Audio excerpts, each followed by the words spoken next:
अस्सलाम वालेकुम फ्रेंड्स, मैं हूं तैमूर खान और टीके टेको यूट्यूब चैनल की तरफ से आप सबको वेलकम कहता हूं और उम्मीद करता हूं कि आप सब खैर खैरियत से होंगे। आज की इस वीडियो में हम इलेक्ट्रिकल कोरोना इफेक्ट के बारे में मुकम्मल तफसील से बात करने जा रहे हैं, जो कि ना कि सिर्फ ह्यूमंस के लिए नुकसानदेह है बल्कि इलेक्ट्रिकल हाई ट्रांसमिशन लाइन्स में भी काफी नुकसान पहुंचाता है। आप में से अगर किसी का हाई ट्रांसमिशन लाइन के नीचे से गुजर हुआ हो तो आपको मालूम होगा कि इसके कनेक्टर से स्पार्क होने का ग्लो नजर आता है और इसके नीचे से बजर की आवाज आती है, जिससे बाज लोग डर भी जाते हैं, जिसको टेक्निकल जुबान में इलेक्ट्रिकल कोरोना इफेक्ट कहा जाता है। अगर दोस्तों इसकी प्रॉपर डेफिनेशन की बात की जाए तो इन अल्फाज से हम इसकी डेफिनेशन करेंगे। Ionisation of surrounding air around the conductor, that's why it's create luminous glow with hissing noise. अगर आसान अल्फाज में बात की जाए तो कंडक्टर के इर्द गिर्द जो एयर होती है वो इस कंडक्टर से पैदा होने वाले इलेक्ट्रिकल फील्ड की वजह से आयोनाइज हो जाती है और उस आयोनाइजेशन की वजह से ये कंडक्टर उस जगह से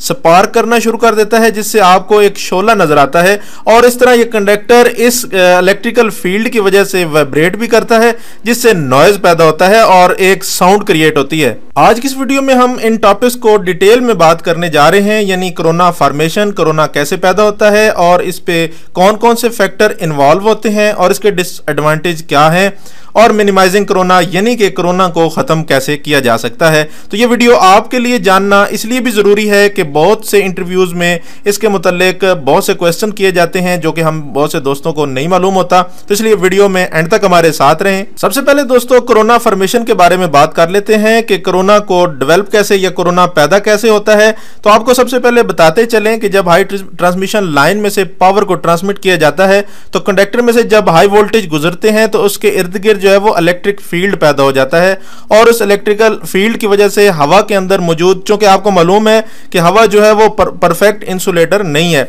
और इसके दौरान इसके अंदर मौजूद फ्री इलेक्ट्रॉन जो है वो मूव करना शुरू कर देते हैं और उनका एक्सेलरेशन इतना ज्यादा हो जाता है कि वो अपोजिट डायरेक्शन में तेजी से हरकत करना शुरू कर देते हैं। इसमें बेसिकली हाई ट्रांसमिशन लाइंस के दरमियान मौजूद एयर जो है वो डाइलेक्ट्रिक मीडियम का किरदार अदा करती है, जिससे इसके अंदर मौजूद इलेक्ट्रॉन जो है वो आयोनाइज हो जाते हैं और वो रैंडमली हरकत करना शुरू कर देते हैं और जिसकी वजह से इसके अंदर जो है वो स्पार्क पैदा होता है और आपको शोला भी बाज दफा नजर आता है। अब बात कर लेते हैं कि इलेक्ट्रिकल कोरोना पे कौन कौन से फैक्टर इफेक्ट करते हैं। तो ये हमारे पास 5 तरह के इफेक्ट्स हैं। तो इनमें सबसे पहले इफेक्ट ऑफ सप्लाई वोल्टेज आ जाता है। अगर ट्रांसमिशन लाइंस में वोल्टेज की सप्लाई ज्यादा होगी तो कोरोना लॉस भी डेफिनेटली ज्यादा होगा और अगर कम होगी सप्लाई वोल्टेज की तो कोरोना लॉस भी कम होगा। दूसरा फैक्टर जो इसमें इन्वॉल्व होता है वो है कंडीशन ऑफ कंडक्टर सरफेस, यानी अगर कंडक्टर की सरफेस ज्यादा स्मूथ और शाइनी होगी तो वो एयर के मॉलिक्यूल के साथ ज्यादा मैच करेगी, जिससे कोरोना लॉस भी ज्यादा होगा। और अगर दूसरी तरफ देखा जाए, अगर कंडक्टर की सरफेस रफ होगी यानी डस्टी या डस्ट पड़ी हुई होगी तो वो एयर के साथ कम मैच करेगी, जिसकी वजह से उसके इर्द गिर्द की एयर जो है वो ज्यादा आयोनाइज नहीं हो पाएगी, जिसकी वजह से कोरोना लॉस भी डिक्रीज हो जाएगा। और तीसरे नंबर पे हमारे पास एयर डेंसिटी फैक्टर आ जाता है, जो कि corona loss is inversely proportional to air density, यानी कि कोरोना लॉस जो है वो उस कदर ज्यादा होगा जितनी एयर डेंसिटी कम होगी और अगर एयर डेंसिटी ज्यादा होगी तो कोरोना लॉस उसी निस्बत से कम होगा। जैसा कि आपने देखा होगा कि पहाड़ी इलाकों में गुजरने वाली ट्रांसमिशन लाइंस में कोरोना लॉस ज्यादा होता है बनिस्बत मैदानी इलाकों के, क्योंकि पहाड़ी इलाके में मौजूद हवा की डेंसिटी कम होती है और मैदानी इलाके में हवा की डेंसिटी जो है वो ज्यादा होती है। इस वजह से मैदानी इलाके में कोरोना लॉस कम होता है और पहाड़ी इलाके में इसकी शरह ज्यादा होती है। और चौथे नंबर पे जो फैक्टर इन्वॉल्व होता है वो इफेक्ट ऑफ सिस्टम वोल्टेज है, यानी अगर दो लाइंस के दरमियान पोटेंशियल डिफरेंस ज्यादा होगा तो इलेक्ट्रिकल फील्ड इंटेंसिटी भी ज्यादा होगी, जिसकी वजह से डेफिनेटली कोरोना लॉस भी ज्यादा होगा। और अगर पोटेंशियल डिफरेंस कम होगा तो जिससे इलेक्ट्रिकल फील्ड ना होने के बराबर बनेगा और उससे इलेक्ट्रिकल कोरोना लॉस भी कम होगा। 5वें नंबर पे जो फैक्टर हमारे पास इन्वॉल्व होता है वो है द स्पेसिंग बिटवीन कंडक्टर, यानी अगर दो कंडक्टर के दरमियान फासला ज्यादा होगा तो जो डाइलेक्ट्रिक मीडियम है यानी कि एयर वो ज्यादा आयोनाइज नहीं हो पाएगी, जिससे इलेक्ट्रिकल कोरोना लॉस जो है वो डिक्रीज हो जाएगा।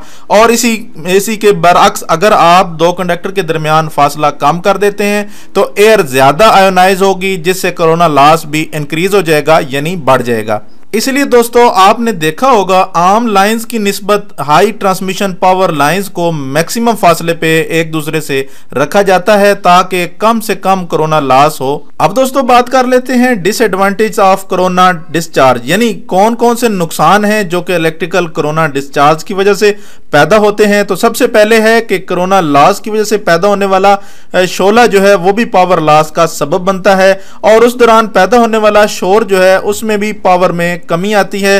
और तीसरे नंबर पे जो है वो इस दौरान अगर कंडक्टर में वाइब्रेशन पैदा हो जाती है जिससे पावर का लॉस होता है। और दोस्तों आपको साथ साथ बताते चलें कि जो सबसे बड़ा नुकसान इसका है कि अगर एक कंडक्टर पे मुसलसल कोरोना लॉस होता रहे तो उसके ऊपर बर्न होने की वजह से ओजोन पैदा हो जाती है जो कि उस कंडक्टर को जंग लगा देती है जिससे वो कंडक्टर आहिस्ता आहिस्ता कमजोर हो जाता है। और दोस्तों कोरोना पावर लॉस की वजह से ट्रांसमिशन लाइंस की एफिशिएंसी भी कम हो जाती है वक्त के गुजरने के साथ साथ। और साथ साथ आपको बताते चलें कि इन कोरोना लॉस की वजह से ट्रांसमिशन लाइन यानी कि जो कि टीवी और रेडियो की ट्रांसमिशन होती हैं उनके सिग्नल को भी इंटरप्ट करती है जिससे उनकी ट्रांसमिशन भी मुतासर होती है। अब दोस्तों आ जाते हैं कि इस इलेक्ट्रिकल कोरोना लॉस को खत्म कैसे किया जा सकता है, यानी कि मिनिमाइजिंग कोरोना लॉस। तो इसमें हमारे पास 3 अनासर जो है वो अमल दरामद होते हैं। इसमें सबसे पहला है कंडक्टर डायामीटर, यानी अगर कंडक्टर का डायामीटर जितना ज्यादा होगा उसके गिर्द इलेक्ट्रिक फील्ड जो है वो कम पैदा होगा जिससे कोरोना लॉस भी कम होगा।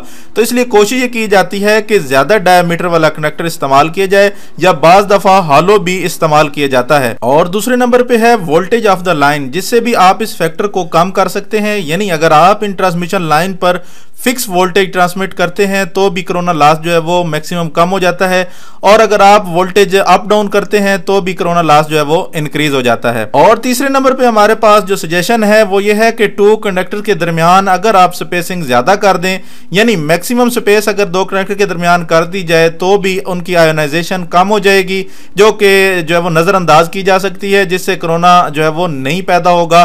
तो आपकी ट्रांसमिशन महफूज रहेगी जिससे आपका इलेक्ट्रिकल कोरोना लॉस कम से कम होगा और आपकी ट्रांसमिशन मैक्सिमम होगी। उम्मीद है फ्रेंड्स आपको हमारी ये वीडियो पसंद आई होगी। तो अगर पसंद आई है तो वीडियो को लाइक जरूर कर दें और चैनल को सब्सक्राइब कर दें।